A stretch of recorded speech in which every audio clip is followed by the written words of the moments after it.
Hello everyone, I am Heather. It is our last evening here on our March 2024 trip to Washington, D.C.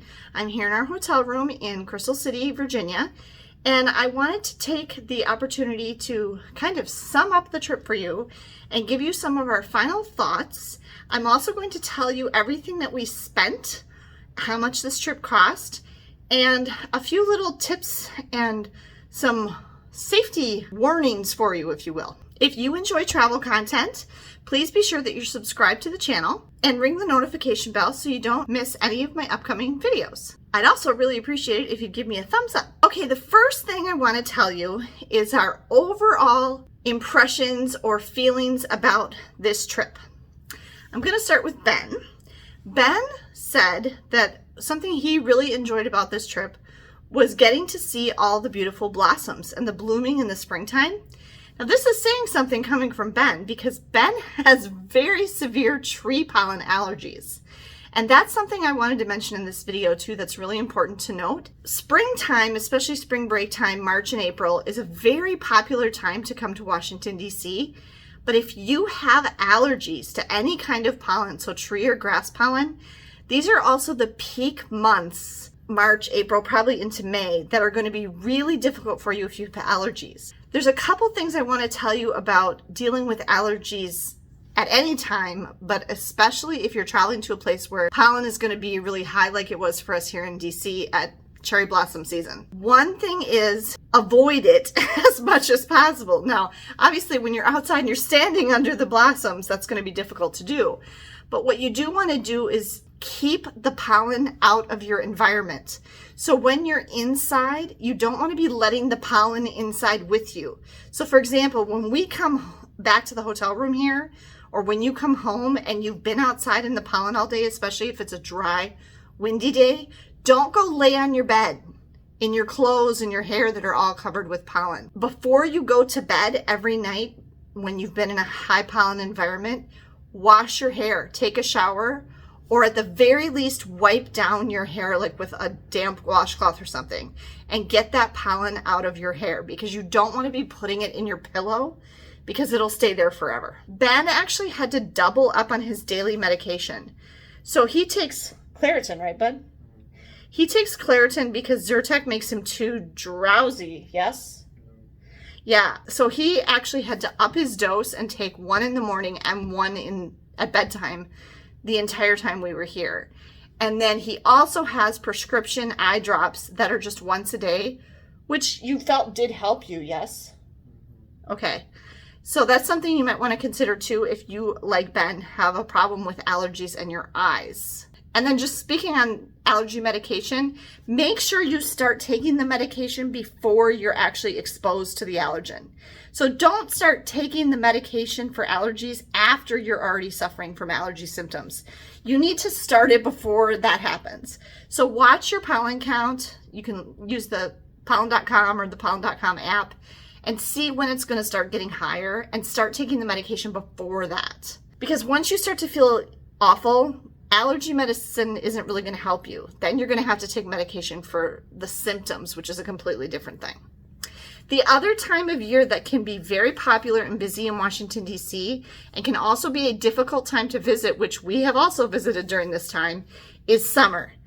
Washington, D.C. is very hot and humid in the summer, and it can be a difficult time to visit, and it is another very busy time.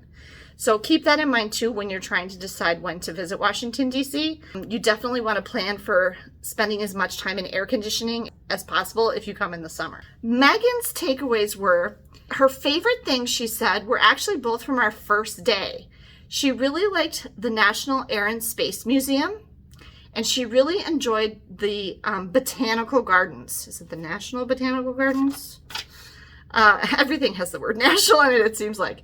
Those, she said, were her two favorite things. She also enjoyed seeing the monuments that especially had a lot of blooming going on around them. She specifically mentioned the Martin Luther King Jr. Memorial. She said that she had a lot of fun on this trip, but that she enjoyed our previous trip in 2021 to Washington, D.C. more. And she isn't really sure why. That trip was actually significantly shorter at least as far as the time we spent in Washington, D.C., but she just had more fun on that first trip that we took. And then for me, I really enjoyed getting to come here in the springtime and see the blooms and the blossoms and everything. And my favorites, because I've been to most of these places before, I really enjoyed the National Museum of American History. That one I had never been to before, and I would definitely like to go back there because I had never been to that museum and I didn't get to see all of it. And I really enjoyed the Postal Museum, which is right next to Union Station in the old Washington, D.C. post office building. That was really cool.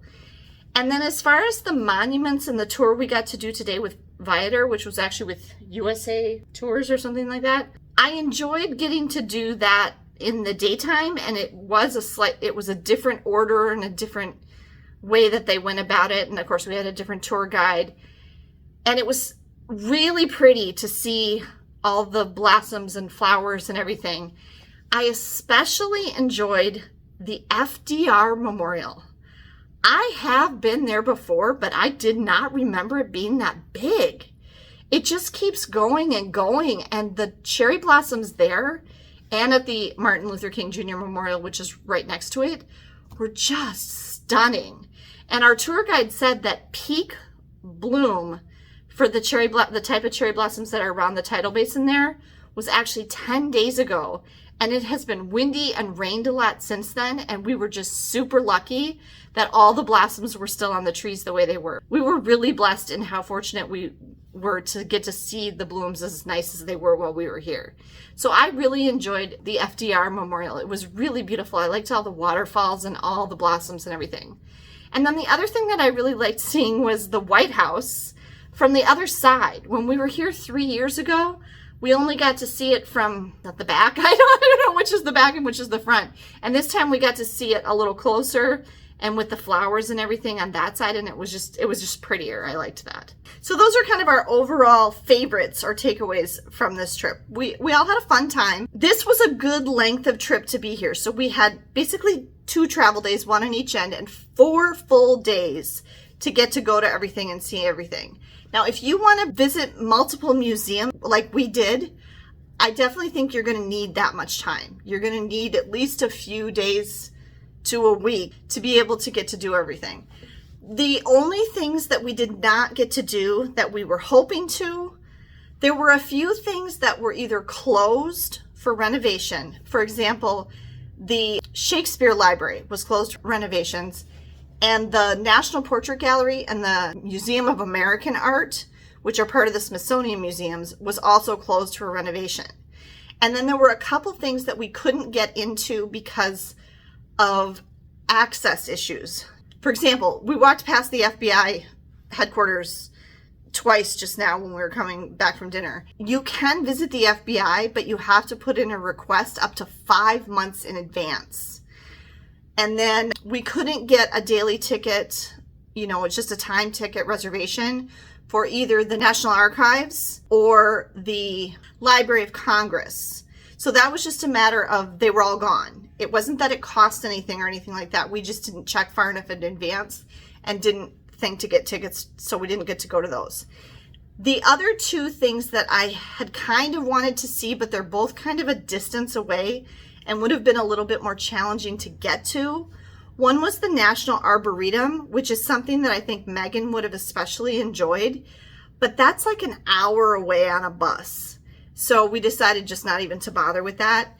And then the other one that I would have really particularly enjoyed, because I haven't been there since the 90s, is the National Cathedral. The National Cathedral is a neo-medieval cathedral, if you will. It's done in medieval style, and it's a really, really beautiful cathedral. But again, it's some distance away and a little bit tricky to get to, and we would have had to take a bus. And I couldn't figure out from their website what days of this important Christian holiday weekend of Easter they were actually having self-guided tours and stuff. It was hard to determine because, it was Maundy Thursday and then Good Friday and then yesterday Saturday and then Easter Sunday. Today, obviously, they probably had services. And I just decided it was too much of a hassle to try to figure that out. And we didn't really have enough time.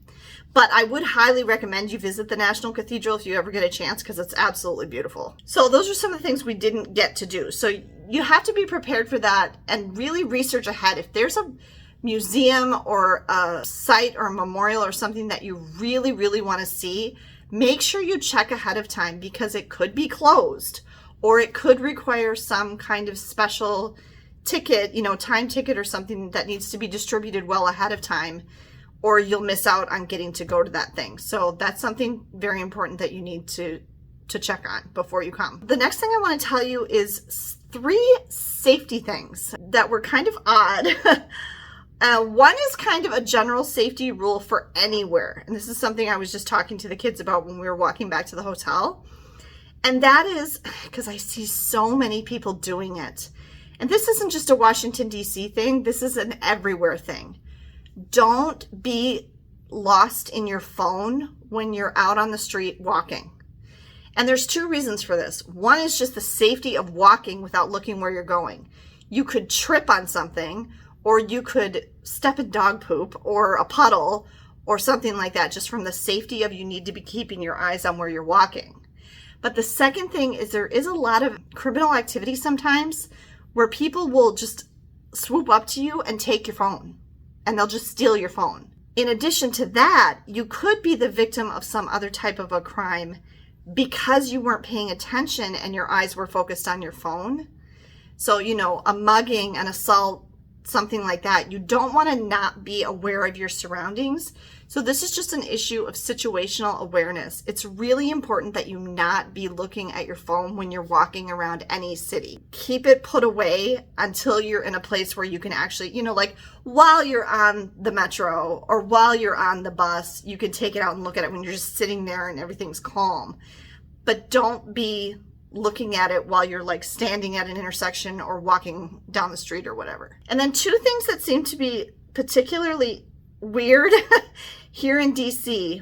One was people not really, I guess it's traffic. I mean, I don't recommend having a car and driving in DC, and I've talked about this before. But this can also be a problem if you're a pedestrian. Twice, Megan, when she was on her own, and then just now again with all 3 of us, when you're crossing the street and you're crossing the street with the walk signal, you have the right of way. People are just coming and making turns willy-nilly, wildly at high speeds and almost hitting pedestrians. So really watch out for people driving, because they don't seem to care if they hit somebody. That was definitely a problem. When we drove out here in 2021 and I had a car and I was driving, traffic in this part of the country, and I talked about this back then, the people drive like maniacs out here. This corridor here, it actually starts in New York, I think, all the way down to well south of Washington, D.C. is nuts. The traffic is insane and people drive like maniacs. So if you do happen to be out here and you're driving, good luck, because I hated driving out here on that 95 corridor. It was absolutely awful. People were just zooming in and out of traffic, not using their turn signals, driving right up to the back of you and then slamming on their brakes. I mean, it's terrible. I do not recommend driving out here if you can possibly help it. And then if you're a pedestrian here in Washington, D.C., and maybe Baltimore too, I don't really remember from when we were there last, but be really careful when you're walking and you're crossing the street, because a lot of the cars aren't paying attention and they're just going. So be careful of that.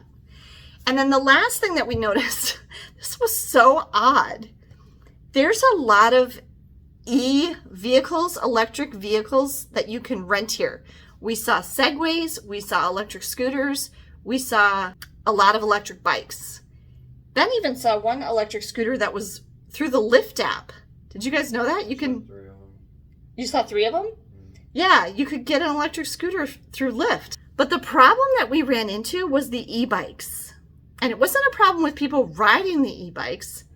It was a problem with the people ditching the e-bikes.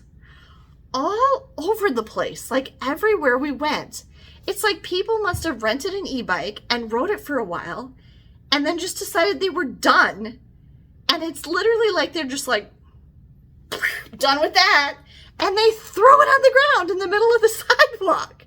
It was all over the place. It was everywhere. And you really had to be careful because you'd just be walking along and all of a sudden there's just this bike in the middle of the way. They're laying on their side. This like they didn't even try to like lean it against a post or a tree. Or there's one over here by the metro stop where in Crystal City where there was a rack of red e-bikes there. But this particular e-bike that the person had tossed was blue. And so they're like, oh, well, I can't stick it in the red rack. And so they just throw it on the ground in the middle of the sidewalk. And I don't know what's up with that. I don't know what's with people that they couldn't even like try to move the e-bike over to the side of the sidewalk or whatever. But this was like an epidemic of discarded e-bikes all over Washington, D.C., where people just like dropped it on the ground, not even trying to stand it up or lean it against anything, and just like left it in the path of pedestrians. So that was really weird. I've never noticed that anyplace else I've ever been, but it was a hazard because if you're walking and you're not paying attention, you could trip over one of these bikes. And that also brings up the additional warning of you really got to watch your step in Washington, D.C. Washington, D.C. has a lot of similarity to Paris, and I've talked about this before, and I was actually talking about this with our tour guide earlier, because remember, Washington, D.C. was master planned by a French man, Pierre L'Enfant, okay? And they wanted Washington, D.C. to resemble the grand scope and scale of Paris. And they were using those French ideas when they designed Washington, D.C. That's why if you go to Washington, D.C. and you go to Paris, you will get kind of the same feel for both cities. And one drawback to that similarity is surfaces that you walk on. When we were in Paris in summer of 2022, I'll link it up here, one of the problems that I had, especially with my bad ankle, was uneven surfaces, cobblestones, uneven sidewalks and curbs and stuff. Really troublesome in Paris. Same thing here. There's a lot of brick, there's a lot of cobblestone, there's this weird slippery marble that they use at a lot of the monuments and the memorials. Right down the middle of the path in front of the Vietnam Veterans Memorial is this shiny, slippery black marble. It's like that a lot of places, and you have to be careful on those steps at the monuments and stuff. It's slippery marble, and when it rains even a little bit, those get really slippery. And just lots of uneven surfaces, lots of uneven curbs and bricks and things that you have to walk on. So be really, really careful when you're in Washington, D.C., and watch your step. Last thing I want to go over in this video is I want to tell you how much everything cost and what exactly we spent on this trip. I have it all written down. Write it down every single day. The first thing was transportation to get here. We flew here on Delta from Minneapolis to Reagan National Airport. And like I said in a previous video, Megan used Delta SkyMiles. So Megan's ticket was free except for like $11 of tax or whatever. And Ben and I got a rate. I bought our tickets with my Chase Disney Visa. There was a drawback to that. Using my Chase Disney Visa for a couple things on this trip is actually taking away from paying off a cruise we have later this year. So I have to be careful about that. So everything I mentioned today about using my Chase Disney Visa is actually getting me away from being able to pay off my cruise, but I'm still within goal of it, so it'll be okay, but just kind of keep that in mind. So for the two of us, for our airfare was $730 something for our two tickets on Delta Airlines. I did also pay for checked bags both ways because we lost our diamond medallion status with Delta at the end of the year, which I talk about in this video. But because I booked these tickets before Delta increased their checked bag fees just recently, I still got them for $30 per bag each way. So I paid $90, 3 bags, we each had a suitcase coming out, and $90 going back, so that was a total of $180 for checked bags. I paid $160 for my reserved parking, which was kind of a joke, at the Minneapolis airport. The reason that one was as expensive as it was is because it's spring break time, and I booked it pretty late, only like a couple weeks ahead. And I was not very happy about that because when we got there, if you watched that video at the beginning of this series, There was something funky with the lot and we had to park over in the silver ramp. But anyway, our first day here, the only money I spent was for 4 meals. Now that sounds weird. We each got something separate for lunch at the food court at Mall of America before we got on our plane. So I got Panda Express, Ben got Piata, Megan got Little Tokyo, okay? We ate at Eats and 18th over in the Marriott Hotel a block away, and that was a pretty expensive meal. With tip, that was $120.10. So our total for the first day was $190.84. And all of that was just straight out of my checking account from our regular monthly budget for food. On the second day, I used my Chase Visa again, my Chase Disney Visa, for 2 things. I used it to buy our smart cards, which is what we use for the transportation. Let me show you what it looks like. This is a smart card. If you're coming to Washington, D.C., I highly encourage you to get one of these. The card itself costs $2. And then you load money onto the card. Similar to the Boston transportation system, the T, it's for all transportation in DC. So it includes the metro, which is the subway system, and the buses. And it's a per ride pay system. So you just tap your card, it's an RFID, when you go in and out of the metro, and when you get on a bus. During the weekdays, it depends on the distance you travel.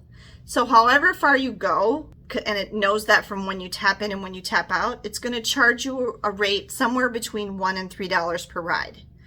On the weekends, on Saturday and Sunday, it's a flat $2. So no matter what your ride is, it's $2, no matter how far you go. You can also use this on your phone. Like there's a Smart Trip app on your phone that you can use. We didn't do that because I was actually watching Rob on Trip Hacks DC, is that what it is? And he actually recommended not using your phone, that it's easier just to use the Smart Trip card, and I would agree. Everybody has to have their own card unless they're a kid. If they're a kid, it's kind of like just like it was in London. They just walk through the big gate with you, like the one that you would push a stroller through and stuff like that. You just scan your card there and then your kid goes through it with you. So you don't have to worry about paying for little kids. I don't know what the age cutoff is for that because my kids are too big. They each had their own smart card. Megan actually still had a smart card from our previous trip to Washington, D.C. in 2021. And so we just added value to her card and that worked great. So she still had it and we didn't have to buy her a card. Like I said, the cards themselves cost $2. So, hold on to it, don't lose it. But then you can just add value when you need to. So for example, I started us each out with $20. Megan already had some money on her card, so she ended up having a little more than Ben and I did. And then, was it yesterday we noticed we were getting low? Yeah, I think it was yesterday we noticed we were getting down to like $5 each. And so we were kind of did the math in our head and like how many more rides we were going to have to take. We said, you know what, let's add $5 more each to Ben's card and my card. And that worked out to be just about perfect because when we got off the metro just now, we had like $4 left each, right? Yeah, we had $4 something left each. So that was perfect. If we hadn't added that additional $5 each, we would not have had enough to get back to the hotel today. But we hardly have anything left, so I really feel like we made good use of our cards. I don't necessarily recommend that you get one of the unlimited passes, because we definitely would have wasted money if we had done that. There's only unlimited passes for 1 day, 3 days, or 7 days. We were here too long for the 3-day unlimited pass. To pay for the 7-day unlimited pass wouldn't have made any sense because we were only using the cards 4 days. So we would have wasted a lot of money if we had bought the unlimited pass cards because a 7-day unlimited Smart Trip card is $58. And we only spent $21 each, right? So we spent about $63 total using the metro and the buses. And we only rode the bus once, and the rest of the time we rode the metro. And so about $63, and I think that was pretty reasonable. That's all we spent for transportation then. Okay, and then the other thing that I spent that day was $130 on clothing and souvenirs from the National Museum of Air and Space. And that went on my Chase Disney Visa. That day, we had 2 meals. one at the cafe in the National Air and Space Museum, which was $64.30. And then we ate at a Potbelly for dinner, and that was $43.05. So that was $107.35 for food that day. And then that night I booked our Viator Cherry Blossom Tour, which was $59 each. It came to $177 for the tour that we took today. And all of those I just put on my debit card. The next day, I only spent money twice. We spent money on food at the National Museum of American History. That was $78.90. And then we spent money mostly on drinks, honestly, and some snacks at the National Museum of Natural History, and that was $55 even. So we spent $133.90 on food on the 29th, and that was all I spent that day. Yesterday, Saturday, we spent $60.95 at Shake Shack at Union Station for lunch. And then we added the $5 each to Ben and I's DC Metro Smart Trip cards. And that was always spent on my debit card that day, and that was $70.95. And then on my Chase card, I bought a shirt at Uniqlo, which had nothing to do with the trip. It was just a shirt I saw and I liked. And I used my Chase Disney Visa to pay for that, and it was $26.50. But that doesn't really count for the trip because that had nothing to do with the trip. We just happened to be at the store.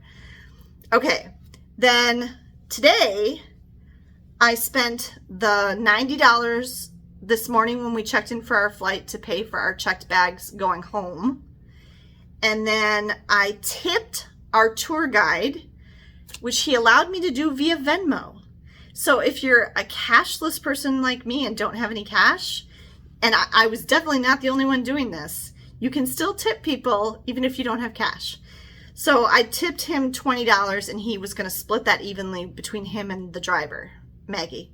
And then we had dinner at Hard Rock Cafe, and dinner with tip was $134.31. So I need to total that up. Hold on. All right, so the grand total, not including our airfare, was $1,367.35. $1,367.35. Oh, you might be wondering if I left out the hotel. The hotel, as I told you at the beginning of this trip, was paid for with Hilton Honors points and money. So I used, I think it was 200,000 Hilton Honors points to pay for the majority of this hotel room. So we got this for that. And then it was like $675 in money, which went on my Hilton Honors American Express card. So if you add that to the $1,367 I just said, it was basically about $2,000. $2,000 and then plus our airfare, $2,700 total, which isn't too bad. I mean, the main reason I was able to take this trip is because we were able to get Megan's flight with miles, with Sky Miles. We were able to get this hotel room at a time when DC hotel rooms are really expensive for points and $675, which was not bad at all for 5 nights. And then we were able to get into everything we wanted to do for free. Every museum and attraction and monument and everything cost nothing. The only thing as far as sightseeing was concerned that we paid for was the Cherry Blossom Tour that we took today with Viator, which I paid $59 each for a total of $177. So you can do DC for pretty inexpensively. The biggest things that it's going to cost you, the biggest expenses you're going to have coming to Washington, DC are going to be your hotel room, especially if you're staying in central DC and especially if you're staying at a busy time of the year. If you come to DC in the winter, it's going to be a lot less expensive for a hotel. And then your second biggest expense, honestly, is going to be food. So be prepared for high prices for food. And otherwise, all of the Smithsonian museums and stuff are free. Now, there are some museums that are not free. For example, when we were here in 2021, we went to the Spy Museum. That's not free. That's not part of the Smithsonian museums. So just make sure you know ahead of time which museums cost money and which ones don't. But most of the good museums that you want to go to in DC are going to be free. I saw a lot of families with little kids. Would you think this would be a good place to bring little kids? No. Yeah. This reminded me again a lot of Paris. When we were in Paris, we saw so many people with little kids, and the little kids just look miserable. There's so much walking and so much history and information and stuff, and little kids just aren't going to get any enjoyment or appreciation out of that at all. This is not a city, just like I said about Paris, that I would recommend bringing small children to. I mean, I brought a baby here. I brought Megan here when she was 13 months old, and I wouldn't have recommended that either. So, I mean, it was terribly, terribly hot, and we were pushing in her stroller. And my son, Andrew, first came here. I brought him here when he was like 8 or 9 years old, and he appreciated it. But, like we've talked about before, Andrew has a higher than average, for an average kid, interest in history, and he was an unusual kid in his level of interest in coming to DC at that age. He came back when he was 12. The kids come here without me like 3 times. I would say that middle school and up would be better for kids. And again, you still need to know the personality of your child. Andrew enjoyed coming here in middle school, but he came with a school group, and he did also still get a little homesick. Even though he was really excited to be here and everything, he did still get a little homesick being in a school group and not with me. He appreciated it more when he came back on trips in high school. My younger 2 kids have only been here in the middle school, high school, college ages. That's the age I would say that you really want to wait until they're that old to really appreciate it. And then the other thing I would say is if you have mobility issues, you really want to be cautious. It's not that it's an inaccessible city to people with disabilities or mobility issues. There's definitely, it's fine. I mean, there's elevators in all the metro stations. There's elevators at the memorials and the monuments. There's ramps and things like that. But it's so much walking. Ben, how much walking did we do in total? We averaged about 10,000 steps a day over 4 days. So that's 40,000 steps. How many miles is that? Yeah, like 7 miles a day, 5 to 7 miles a day. So 20 to 30 miles we walked while we were here. That's a lot of distance to cover on foot. So if you're not prepared for that kind of walking or that kind of movement, you know, if you have a cane or a walker or a wheelchair or something like that, that's something that you really need to consider before you come to Washington, D.C. I would recommend, if you're one of those people who needs a little bit more assistance, a tour like the one we took today, where they take you around to the monuments and stuff, might be a good idea for you. But that wasn't a wheelchair accessible bus, was it? No. So that's something to take into consideration. Yeah, just something to keep in mind. I wouldn't necessarily recommend Washington, D.C. for people with really limited mobility, and I wouldn't recommend it for families with really small children. I hope this video was helpful to you. Thank you so much for taking the time to watch it. I really hope you enjoyed this series of our videos from our trip to Washington, D.C. If you did, again, please give me a thumbs up down below.